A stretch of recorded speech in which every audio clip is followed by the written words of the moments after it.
여러분, 혹시 이런 상상을 해보신 적 있으신가요? 만약 누군가의 마음속을 들여다볼 수 있는 투시경이 있다면 어떨까요? 그 사람이 나를 진짜 좋아하는지 아니면 겉으로만 친한 척 하는지 한눈에 알 수 있다면 말입니다. 사실 그런 투시경이 정말 존재합니다. 바로 여러분 눈앞에 있어요. 그것도 단 3초 만에 상대의 모든 본성을 드러내주는 마법 같은 도구가 말입니다. 그게 뭔지 아시겠습니까? 바로 인사입니다. 에이, 인사가 뭐 그리 대단한가요? 하고 생각하실 수도 있어요. 하지만 제가 오늘 들려드릴 이야기를 듣고 나면 여러분의 생각이 180도 바뀔 겁니다. 지금까지 여러분이 만난 사람들 중에서 나중에 뒤통수를 친 사람, 믿었는데 배신한 사람, 겉으로는 친한 척 했지만 뒤에서 험담한 사람들이 있었죠.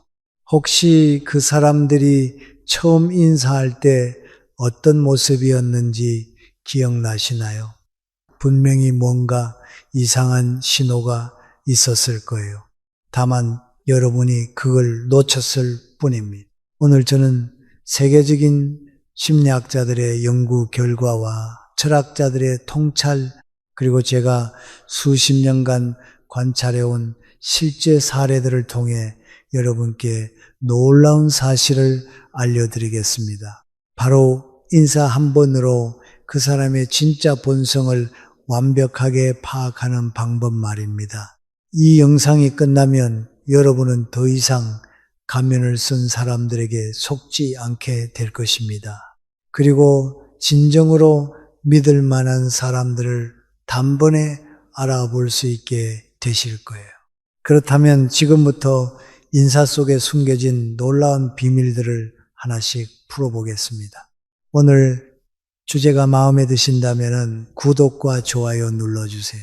여러분의 마음을 안아주는 좋은 콘텐츠로 보답하겠습니다. 첫 번째 신호, 격을 무시하는 사람의 위험한 본성. 여러분 혹시 이런 경험 있으신가요? 학부모 모임에서 두세 번 정도 만난 적 있는 사람에게 정중하게 안녕하세요라고 인사했는데 그 사람이 오랜만하고 그냥 지나가 버린 적입니다. 심지어 그 사람이 나보다 어린데도 말이죠. 그 순간 여러분은 어떤 기분이 드셨나요? 내가 너무 격식을 차린 건가? 이 사람이 원래 이런 성격인가? 아니면 나를 우습게 보는 건가? 하는 생각이 들지 않으셨나요? 제가 아는 박영숙 씨의 이야기를 들려드리겠습니다. 박영숙 씨, 그날 한 학부모를 만났는데 나이는 박영숙 씨보다 5살 정도 어려 보이는 분이었습니다. 박영숙 씨가 예의를 갖춰 안녕하세요. 처음 뵙겠습니다라고 인사했는데 그분이 안녕하며 반말로 대답한 거예요. 처음에는 친근하게 대하려는 건가 하고 생각했다고 해요. 하지만 시간이 지나면서 그 사람의 다른 모습들이 보이기 시작했습니다. 그분은 자신보다 나이 많은 학부모들에게는 항상 이런 식으로 대했어요. 마치 나이나 격식 같은 건 중요하지 않다는 듯이 말이죠. 처음에는 요즘 세상이 그렇지 뭐 하고 넘어갔는데 문제는 그 다음부터였습니다. 학부모 회의에서 의견이 맞지 않을 때 그분은 다른 사람들의 말을 끊고 자기 의견만 주장했어요. 심지어 연장자들의 경험담도 그건 옛날 얘기죠 하며 무시했습니다. 더 심각한 건 자신에게 도움이 안 되는 일에는 절대 참여하지 않으면서도 혜택은 똑같이 받으려고 했다는 점이었어요. 하버드 대학교 심리학과의 로버트 치알디니 교수의 연구에 따르면 첫 만남에서 상대방의 격식을 무시하는 사람들의 대부분이 경계선 무시 성향을 가지고 있다고 합니다. 이게 무슨 뜻인가요? 이런 사람들은 사회적 경계, 예의, 규칙 같은 것들을 자신의 편의에 따라 무시하는 경향이 강하다는 뜻입니다. 안녕하세요 라고 정중하게 인사한 상대에게 오랜만하고 대답하는 것. 겉으로는 친근해 보일 수 있어요. 하지만 이 속에는 위험한 신호가 숨어 있습니다. 첫째, 상대방의 의도를 무시합니다. 상대가 격식을 갖춰 인사했다는 건 적절한 거리감을 두고 예의를 지키겠다는 의미인데 이를 완전히 무시하는 거죠. 둘째, 자기 방식을 강요합니다. 나는 이렇게 하고 싶으니까 너도 내 방식에 맞춰라는 은근한 압박이 들어있어요. 셋째, 관계의 주도권을 잡으려고 합니다. 상대가 정중하게 나왔는데 자신이 더 편하게 대답함으로써 내가 이 관계를 리드하겠다는 신호를 보내는 거예요. 독일의 철학자 쇼펜하우어는 이렇게 말했습니다. 예의는 인간관계의 기름이다. 그것 없이는 모든 관계가 삐걱된다. 예의를 무시하는 사람은 결국 모든 관계를 삐걱대게 만들어요. 처음에는 친근해 보일 수 있지만 시간이 지나면 반드시 문제가 생깁니다. 제가 아는 최민수 씨의 경우도 마찬가지였어요. 55세 이분은 회사에서 새로운 후배가 최민수 선배님 안녕하십니까? 라고 인사했는데 야, 뭘 그렇게 딱딱하게 해? 그냥 편하게 해 하고 대답했다고 하더라고요. 처음에는 선배가 편하게 해주려는구나 하고 생각했는데 나중에 보니 그 선배는 업무에서도 이런 식이었어요. 정해진 절차나 규칙을 자기 마음대로 바꾸고 회사 규정도 뭘 그렇게 딱딱하게라며 무시하곤 했습니다. 결국 그 선배 때문에 프로젝트가 여러 번 꼬였고 동료들과의 관계도 좋지 않았다고 해요. 그렇다면 여러분은 어떻게 대처해야 할까요? 그 상대가 격식을 무시하더라도 본인은 일관된 태도를 유지하세요. 친근함과 무례함을 구분해서 받아들이세요. 이런 사람과는 깊은 관계를 맺지 않는 게 좋습니다. UCLA 대학교의 사회심리학 연구에 따르면 첫 인사에서 상대의 격식을 무시하는 사람들은 장기적인 관계에서 많은 문제를 일으킨다고 합니다. 인사는 단순한 말이 아닙니다. 그 사람이 타인을 어떻게 대하는지, 사회적 규칙을 어떻게 생각하는지를 보여주는 중요한 신호예요. 오랜만이라는 한마디 속에 숨겨진 위험한 본성을 놓치지 마세요. 이것이 사람의 본성을 알아보는 첫 번째 신호입니다. 두 번째 신호, 눈을 피하는 사람의 숨겨진 심리. 이제 두 번째 신호를 알아보겠습니다. 바로 인사할 때 눈을 피하는 사람들입니다. UCLA 대학교의 알버트 메라비언 교수가 발견한 유명한 법칙이 있습니다. 바로 메라비언의 법칙인데요. 그 사람은 소통할 때 시각적 요소가 55%, 청각적 요소가 38%, 언어적 요소가 7%를 차지한다는 것입니다. 즉, 눈맞춤이야말로 소통의 가장 중요한 부분이라는 뜻입니다. 제가 아는 이정훈 씨라는 분이 있었습니다. 50대 중반에 이분은 회사에서 중간 관리자로 일하고 있었는데 늘 인사할 때 눈을 피하는 습관이 있었어요. 안녕하세요 하면서도 시선은 항상 다른 곳을 보고 있었죠. 처음에는 단순히 내성적인 성격이라고 생각했습니다. 하지만 시간이 지나면서 이종훈 씨의 다른 모습들이 보이기 시작했어요. 이분은 자신에게 이익이 될 때는 적극적으로 나서지만 책임질 일이 생기면 슬그머니 빠지는 모습을 보였습니다. 회의에서도 자신의 의견을 명확하게 말하지 않고 나중에 문제가 생기면 제가 그런 말을 했나요? 라며 발뺌곤 했어요. 눈을 피하는 사람들에게는 몇 가지 공통점이 있습니다. 이들은 대부분 자신감이 부족하거나 상대를 진심으로 대하지 않는 경우가 많습니다. 더 심각한 건 이들은 중요한 순간에 책임을 회피하는 경향이 강하다는 점입니다. 또 다른 사례를 들려드리겠습니다. 제가 아는 김영희 씨는 아파트 관리 사무소에서 일하는 분인데 새로운 경비원이 항상 눈을 피하며 인사했다고 해요.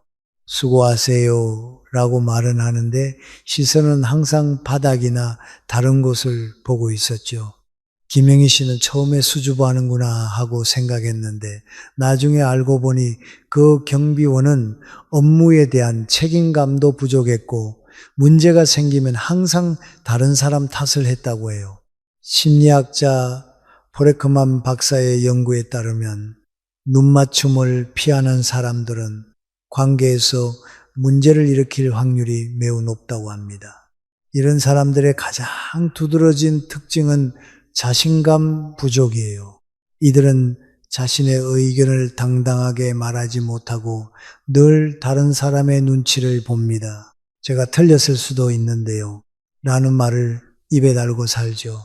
또한 많은 경우에 책임을 회피하는 성향을 보입니다. 일이 잘못되면 제가 그런 말을 했나요? 저는 몰랐는데요. 라며 발뺌이 일수입니다.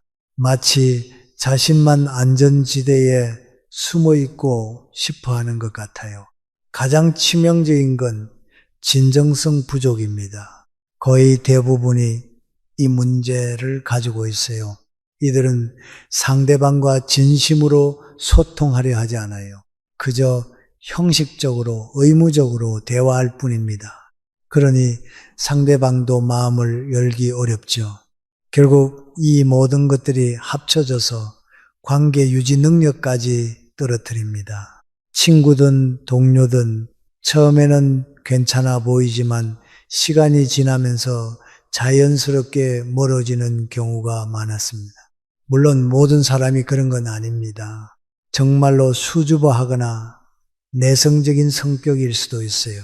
하지만 중요한 건 그런 사람들은 시간이 지나면서 점차 나아지는 반면 진짜 문제가 있는 사람들은 계속 눈을 피한다는 점입니다. 프랑스의 철학자 장폴 사르트르는 이렇게 말했습니다. 타인의 시선은 나를 객관화시키지만 동시에 나를 인정해 주는 것이기도 하다. 눈맞춤을 피한다는 것은 상대방을 인정하지 않겠다는 뜻일 수도 있고 자신이 인정받는 것을 두려워한다는 뜻일 수도 있어요. 어느 쪽이든 건강한 관계를 맺기 어려운 신호입니다. 세 번째 신호, 필요할 때만 인사하는 이중적인 사람. 세 번째 신호는 정말 주의해야 할 위험한 유형입니다. 바로 필요할 때만 인사하는 사람들이에요. 여러분 주변에도 이런 사람 있지 않나요? 평소에는 모른 척 하다가 자신에게 뭔가 필요할 때만 갑자기 친근하게 인사하는 사람 말입니다. 제가 아는 최영희 씨의 경험담을 들려드리겠습니다. 최영희 씨는 70세의 할머니인데 아파트에서 30년간 살아오셨어요. 같은 층에 사는 한 이웃이 있었는데 평소에는 복도에서 마주쳐도 고개만 까딱하고 지나갔답니다. 그런데 어느 날부터 갑자기 밝게 인사를 하더라는 거예요. 최영희 씨, 안녕하세요. 오늘 날씨 정말 좋네요. 처음엔 좋은 줄 알았대요. 아, 이 사람도 마음을 열었구나 하고 말이에요. 그런데 며칠 후 진짜 이유를 알게 됐습니다. 그 이웃이 최영희 씨에게 돈을 빌리려고 했던 거였어요. 아, 그래서 그랬구나. 최영희 씨는 그제야 깨달았다고 하시더군요. 이런 사람들은 사람을 도구로 생각하는 경향이 강해요. 평소에는 냉담하다가 뭔가 얻을 게 있을 때만 갑자기 친근해집니다. 하버드 비즈니스 스쿨의 연구에 따르면 이런 패턴을 보이는 사람들의 거의 대부분이 장기적인 관계를 유지하지 못한다고 합니다. 또 다른 사례입니다. 제가 아는 박철민 씨는 직장에서 이런 동료를 만난 적이 있다고 해요.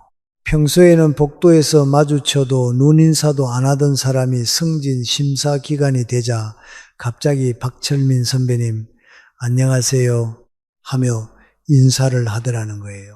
나중에 알고 보니 그 사람이 승진을 위해 박철민 씨의 추천이 필요했던 거였어요. 승진이 끝나고 나서는 다시 원래대로 돌아갔다고 하더군요. 이런 사람들은 정말 위험합니다. 왜냐하면 이들은 관계를 거래로 생각하기 때문이에요. 자신에게 도움이 되는 사람과 그렇지 않은 사람을 명확하게 구분하고 그에 따라 태도를 바꿉니다. 스탠퍼드 대학교의 행동경제학과에서 진행한 연구 결과를 보면 이런 선택적 친화성을 보이는 사람들의 민낯이 적나라하게 드러납니다. 가장 놀라운 건 이들의 기회주의적 성향이었어요. 거의 모든 사례가 이런 모습을 보였습니다. 이들은 마치 레이더를 켜놓고 다니는 것 같아요. 늘 이 사람이 나에게 어떤 이익을 줄 수 있을까를 계산하면서 말이죠. 돈이 될 만한 사람, 승진에 도움이 될 사람, 인맥이 될 만한 사람, 이런 식으로 사람을 분류해 놓고 있어요. 더 소름 끼치는 건 이들의 감정적 조작 능력입니다. 대부분이 이런 기술을 가지고 있어요. 어머, 정말 오랜만이에요. 그동안 어떻게 지내셨어요? 라며 마치 반가워하는 것처럼 연기하는 거죠. 상대방의 감정을 교묘하게 이용해서 자신이 원하는 걸 얻어내는데 능숙합니다. 이들이 장기적 관계를 회피하는 이유도 명확합니다. 깊은 관계가 되면 자신의 진짜 모습이 들통날까봐 두려워하는 거예요. 그래서 적당한 선에서 관계를 유지하려고 해요. 너무 가깝지도 너무 멀지도 않게 말이죠. 결국 이 모든 행동의 뿌리는 극단적인 이기주의입니다. 거의 모든 사례가 이런 사고방식을 가지고 있어요. 이들에게 다른 사람은 그저 자신의 목표를 달성하기 위한 수단일 뿐이에요.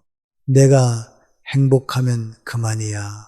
남이야 어찌되든 상관없어. 라는 생각이 머릿속을 지배하고 있는 거죠. 고대 그리스의 철학자 아리스토텔레스는 인간관계를 세 가지로 분류했습니다. 이익을 위한 관계, 즐거움을 위한 관계, 덕을 위한 관계. 이 중에서 진정한 우정은 오직 덕을 위한 관계에서만 나온다고 했어요.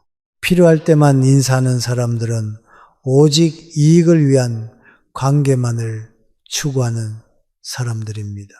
이런 사람들을 어떻게 구별할 수 있을까요? 평소 인사 패턴을 관찰해 보세요. 특별한 일이 있을 때와 평소를 비교해 보세요. 그들이 다른 사람들에게는 어떻게 행동하는지 보세요. 만약 이런 패턴을 발견했다면 그 사람과는 거리를 두는 것이 좋습니다. 왜냐하면 이들은 언젠가 여러분도 이용하려고 할 테니까요. 네 번째 신호, 억지 웃음을 짓는 사람. 네 번째로 주의해야 할 신호는 바로 억지 웃음을 짓는 사람들입니다. 프랑스의 신경과학자 기 디센이 발견한 디센 미소라는 게 있습니다. 진짜 웃음과 가짜 웃음을 구분하는 과학적 방법이에요. 진짜 웃음은 입꼬리뿐만 아니라 눈과 주변 근육까지 움직입니다. 하지만 가짜 웃음은 입만 움직이죠.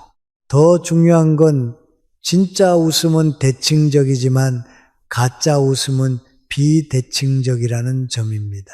제가 아는 박상철 씨라는 분이 있습니다. 이분은 평생 영업일을 해오신 58세 남성인데 사람들은 이분을 항상 웃는 사람이라고 불렀어요.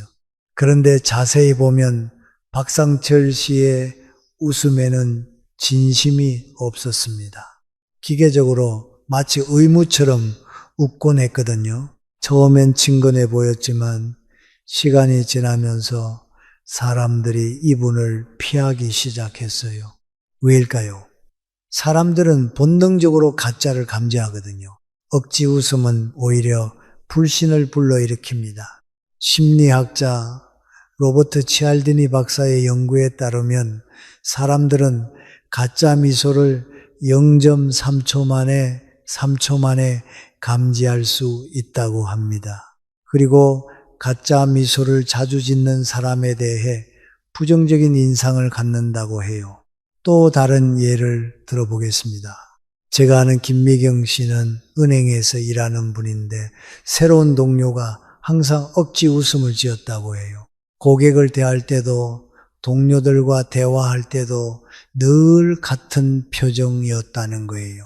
안녕하세요 하면서 웃는데 눈은 전혀 웃지 않고 있었다고 하더군요. 처음에는 친절하구나 하고 생각했는데 나중에 보니 그 동료는 감정 표현이 매우 서투르고 진정성이 부족한 사람이었다고 해요. MIT 대학교의 감정연구소 자료를 보면 억지 웃음을 자주 짓는 사람들의 내면이 얼마나 복잡한지 알 수 있어요. 가장 안타까운 건 이들의 감정적 미숙함입니다. 많은 경우가 이런 문제를 가지고 있어요. 이들은 마치 감정 표현법을 제대로 배우지 못한 것 같아요. 기쁠 때도 슬플 때도 당황할 때도 늘 똑같은 웃음으로 때워버리려고 해요. 웃으면 다 해결될 거야. 생각하지만 실제로는 자신의 감정조차 제대로 파악하지 못하고 있는 거죠. 더 심각한 건 진정성 부족입니다. 거의 대부분이 이 문제를 안고 있어요. 이들의 웃음 뒤에는 진심이 없어요. 그저 이렇게 하면 사람들이 좋아할 거야. 웃어야 착한 사람으로 보일 거야. 라는 계산만 있을 뿐입니다. 마치 로봇이 프로그래밍대로 행동하는 것 같아요. 놀랍게도 이런 억지 웃음이 오히려 타인과의 거리감을 만들어내고 있었어요. 많은 경우에 이런 현상을 보였는데 사람들이 본능적으로 뭔가 어색하다, 진짜가 아니다 라고 느끼는 거예요. 그래서 억지로 웃으면 웃을수록 사람들이 더 멀어지는 역설적인 상황이 벌어지는 거죠. 가장 충격적인 건 이들의 스트레스 수치였어요. 82%가 평균보다 훨씬 높은 스트레스를 받고 있었습니다. 항상 가면을 쓰고 살아야 하니까 얼마나 피곤하겠어요. 지금 웃어야 하나, 이 표정이 자연스러운가 하면서 끊임없이 자기 검열을 하고 있으니 마음이 편할 리가 없죠. 결국 자신도 지치고 상대방도 불편해하는 악순환이 계속되는 거예요. 물론 모든 억지 웃음이 나쁜 건 아닙니다. 때로는 사회적 예의상 웃어야 할 때도 있으니까요. 하지만 문제는 항상 억지로 웃는 사람들입니다.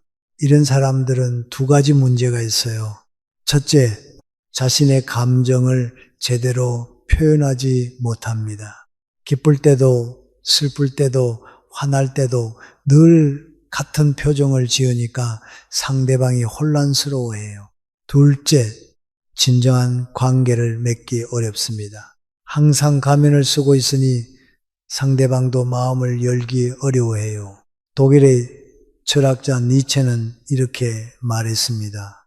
가면을 쓴 채로는 진정한 관계를 맺을 수 없다. 억지 웃음은 바로 그 가면 중 하나예요. 겉으로는 친근해 보이지만 실제로는 상대방과 거리를 두는 방법이죠. 그렇다면 진짜 웃음과 가짜 웃음을 어떻게 구분할 수 있을까요? 눈과 주름을 보세요. 진짜 웃음에는 눈과 주름이 생깁니다. 웃음의 지속 시간을 보세요. 진짜 웃음은 자연스럽게 사라집니다. 이 상황과의 일치도를 보세요. 진짜 웃음은 상황에 맞게 나타납니다. 만약 상대방이 항상 똑같은 억지 웃음을 짓는다면 그 사람과는 진정한 관계를 맺기 어려울 수 있습니다. 다섯 번째 신호, 인사를 받고도 대답하지 않는 사람. 다섯 번째 신호는 정말 기본적이지만 중요한 문제입니다. 바로 인사를 받고도 대답하지 않는 사람들이에요.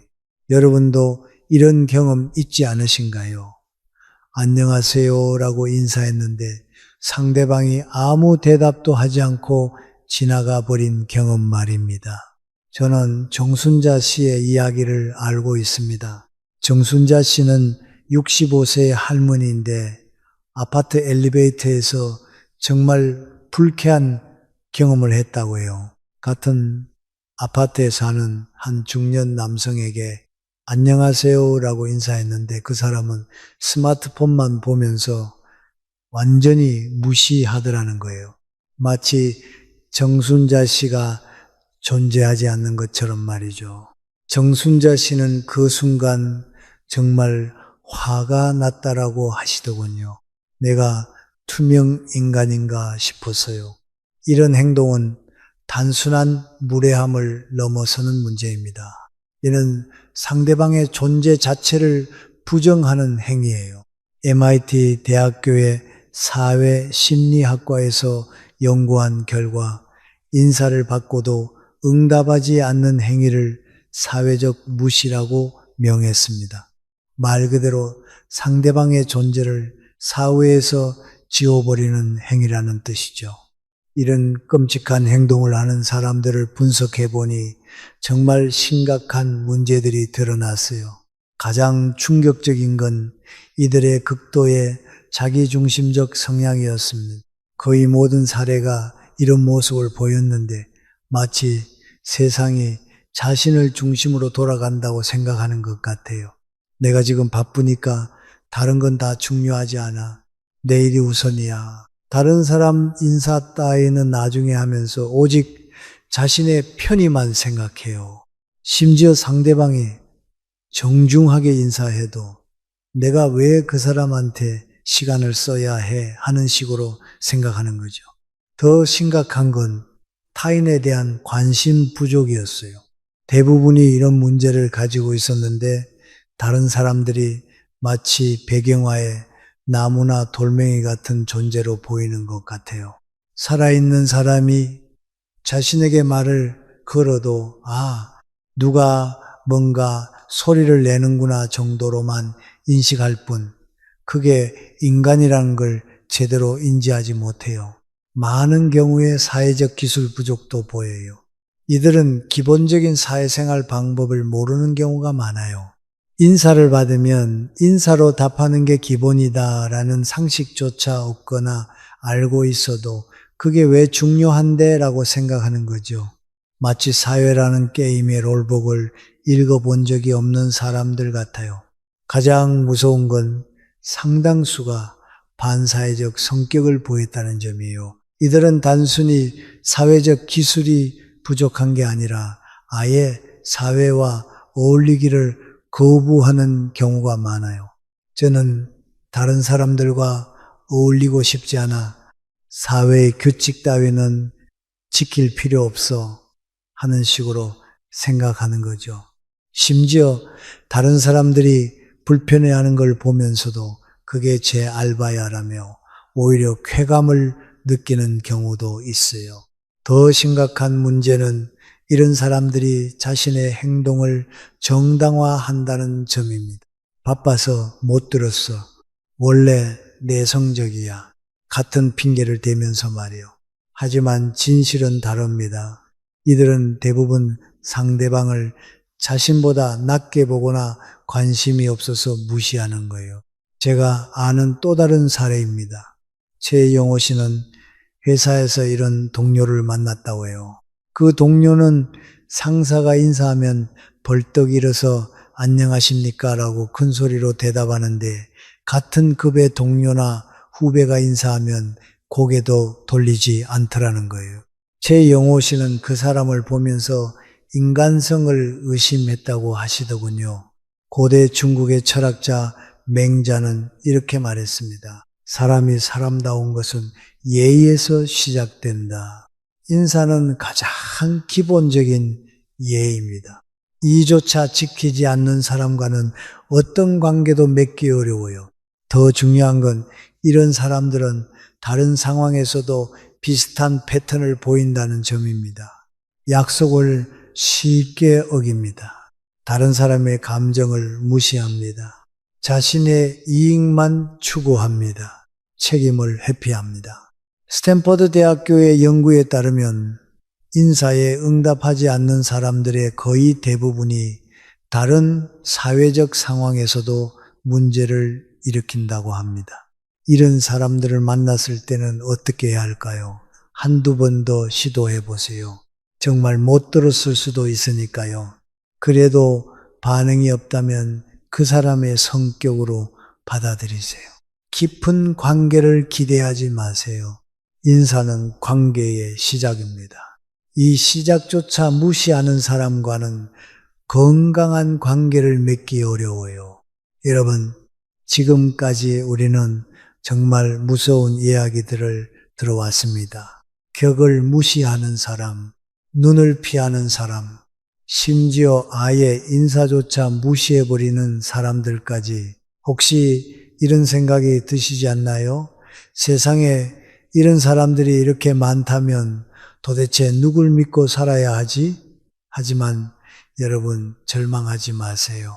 제가 지금부터 들려드릴 이야기를 들으면 여러분의 마음도 그리고 인생도 완전히 달라질 겁니다. 오늘의 마지막 이야기는 바로 인사의 기적에 관한 것입니다. 네, 맞습니다. 기적이란 말이 과장이 아니에요.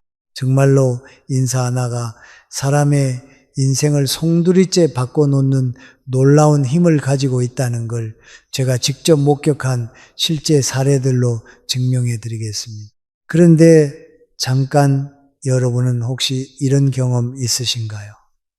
누군가가 여러분에게 정말 진심 어린 눈빛으로 안녕하세요, 좋은 하루 되세요 라고 인사했을 때 갑자기 기분이 좋아지고 하루 종일 그 따뜻함이 가슴에 남아있던 경험 말입니다. 그게 바로 좋은 인사의 마법입니다. 그리고 이 마법은 과학적으로도 증명이 가능해요. 스탠퍼드 대학교에서 발견한 놀라운 사실이 있습니다. 진심 어린 눈맞춤으로 인사를 나누는 단 3초 동안 우리 뇌에서는 옥시토신이라는 행복 호르몬이 대량으로 분비된다는 거예요. 이 호르몬은 마치 천년 항우울제 같은 역할을 해서 상대방을 즉시 행복하게 만들어줍니다. 즉, 좋은 인사는 그냥 예의가 아니라 상대방에게 행복을 선물하는 것과 같다는 뜻입니다. 제가 아는 문성희 씨라는 분이 있습니다. 68세의 이 할머니는 정말 특별해요. 누구를 만나든 진심 어린 눈빛으로 바라보며 인사하거든요. 안녕하세요. 오늘도 좋은 하루 되세요. 단순한 말이지만 문성희 씨의 눈빛에는 진심이 담겨 있어요. 그래서인지 동네 사람들 모두가 문성희 씨를 좋아해요. 심지어 처음 만난 사람들도 금세 마음을 열어요. 한 분은 동네 마트 계산대에서 일하는 20대 아가씨가 있었는데 하루 종일 무표정으로 기계적으로 일하던 아이였어요. 그런데 문성희 씨가 수고 많으세요, 오늘도 힘내세요 하며 따뜻한 눈빛으로 바라보자 그 아이의 얼굴에 환한 미소가 떠올랐다는 거예요. 나중에 그 아이가 문성희 씨에게 고백했대요. 할머니, 그때 할머니 눈을 보는 순간 정말 누군가가 나를 진심으로 대해준다고 느꼈어요. 그 하루가 정말 행복했어요. 더 놀라운 건 문성희 씨 주변에 일어나는 일들이에요. 어려운 일이 있으면 여기저기서 도움의 손길이 나타나고 좋은 정보도 먼저 들려와요. 문성희 씨는 말씀하세요. 인사 하나로 내 인생이 달라졌어요. 하버드 비즈니스 리뷰의 연구에 따르면 자신의 이름을 불러주는 사람에 대한 호감도가 현저하게 증가한다고 합니다. 제가 아는 김동철 씨는 55세의 회사원인데 정말 신기한 능력이 있어요. 한 번 만난 사람의 이름을 절대 잊지 않거든요. 박영숙 씨, 안녕하세요. 지난번에 말씀하신 손자 생일은 잘 치르셨어요? 이렇게 이름과 함께 개인적인 관심을 보여주니까 사람들이 김동철 씨를 만나면 이 사람은 정말 나를 기억하고 있구나. 나를 소중하게 생각하는구나 라고 느끼는 거예요. 좋은 인사의 핵심은 무엇일까요? 첫째, 진심 어린 눈맞춤, 3초의 마법, 눈은 영혼의 창이라고 하죠. 눈빛 속에 당신이 소중하다는 마음이 담기면 그 따뜻함이 하루 종일 상대의 가슴에 남습니다. 둘째, 상대의 이름 부르기. 존재의 인정. 데일 카네기는 말했습니다. 사람이 가장 듣고 싶어 하는 말은 자신의 이름이다. 이름을 불러주는 순간 상대는 자신이 특별한 존재임을 느낍니다. 셋째, 일관된 태도. 진정성의 증명. 누구에게나 같은 마음으로 인사하는 것. 이것이야말로 진정성의 증명입니다. 가까운 가족에게조차 정중한 인사를 건네면 집안의 공기가 달라집니다. 넷째, 적절한 관심 표현, 마음의 다리 놓기. 요즘 건강은 좀 어떠세요? 한마디, 지난번 일은 잘 되셨나요? 라는 짧은 안부가 상대의 마음을 열게 합니다. 진심 어린 관심은 관계를 이어주는 다리가 됩니다. 우리는 오늘 정말 놀라운 여행을 함께 했습니다. 단 3초의 인사만으로도 그 사람의 깊숙한 내면까지 들여다볼 수 있다는 마치 마법 같은 이야기를 나눴죠. 처음에는 단순해 보였던 인사 속에 이렇게 많은 비밀이 숨어 있을 줄 누가 알았겠어요. 어떤 사람들은 가면을 쓰고 살고 어떤 사람들은 계산기를 들고 사람을 대하며 또 어떤 사람들은 아예 다른 사람의 존재 자체를 무시해 버리기까지 하더군요. 하지만 우리는 이제 알게 되었습니다. 진짜 좋은 사람과 조심해야 할 사람을 구별하는 확실한 방법을 말이에요. 하지만 가장 중요한 건 이겁니다. 우리가 다른 사람을 판단하는 만큼 다른 사람도 우리를 판단하고 있다는 사실입니다. 우리가 좋은 사람들을 만나고 싶다면 스스로도 좋은 인사를 하는 사람이 되어야 해요. 독일의 철학자 니체는 이렇게 말했습니다. 누군가를 오래 바라보면 그 시선의 끝에 있는 건 바로 나 자신이다. 여러분은 어떤 시선으로 세상을 바라보고 계신가요? 그리고 여러분은 어떤 모습으로 사람들에게 비춰지고 있나요? 제가 마지막으로 들려드리고 싶은 이야기가 있습니다. 정민호 씨는 65세의 할아버지로 가족들끼리도 항상 정중하게 인사하는 분이에요. 아침에는 좋은 아침입니다. 밤에는 좋은 밤 되세요 라고 인사해요. 놀라운 건 이 가족의 분위기예요. 30년간 큰 다툼 없이 화목하게 살고 있거든요. 인사 하나가 가족 전체의 분위기를 바꾼 거예요. 오늘부터 여러분이 만나는 모든 사람에게 진심 어린 인사를 건네보세요. 그 작은 실천이 여러분의 인생을 완전히 바꾸어 놓을 겁니다. 공자는 이렇게 말했습니다. 예로서 사람을 대하면 사람도 예로서 대한다. 좋은 인사는 좋은 관계를 만들고 좋은 관계는 좋은 인생을 만들어요. 여러분도 오늘부터 시작해 보세요. 만나는 모든 사람에게 진심 어린 인사를 건네보세요. 가족에게도 이웃에게도 처음 만나는 사람에게도 말입니다. 그 작은 변화가 여러분의 인생을 얼마나 풍요롭게 만들어줄지 여러분 스스로가 놀라게 될 겁니다. 세네카는 이렇게 말했습니다. 우리가 타인에게 베푸는 친절은 결국 우리 자신에게로 돌아온다. 이 인사도 마찬가지예요. 진심 어린 인사는 반드시 여러분에게 좋은 인연과 기회로 돌아올 겁니다. 마지막으로 오늘 이 영상을 끝까지 들어주신 여러분께 진심으로 감사드립니다. 여러분의 소중한 시간을 함께 해주셔서 정말 고맙습니다. 여러분의 경험과 생각을 댓글로 나눠주세요. 혹시 오늘 이야기 중에서 이런 사람 정말 있으라고 공감하신 부분이 있다면 말이에요. 여러분의 이야기가 다른 분들에게도 큰 도움이 될 것입니다. 그리고 오늘 영상이 도움이 되셨다면 구독과 좋아요로 응원해 주세요. 또한 여러분 주변의 소중한 분들에게도 이 영상을 공유해 주시면 어떨까요? 좋은 인사의 힘을 더 많은 사람들이 알게 된다면 우리 사회가 조금 더 따뜻해질 수 있을 거예요. 여러분과의 소중한 연결이 저에게 큰 힘이 됩니다. 내일도 모레도 여러분이 만나는 모든 사람에게 따뜻한 인사를 건네시길 바랍니다. 그 작은 실천이 여러분의 인생을 얼마나 아름답게 만들어줄지 여러분께서 직접 경험하시게 될 거예요.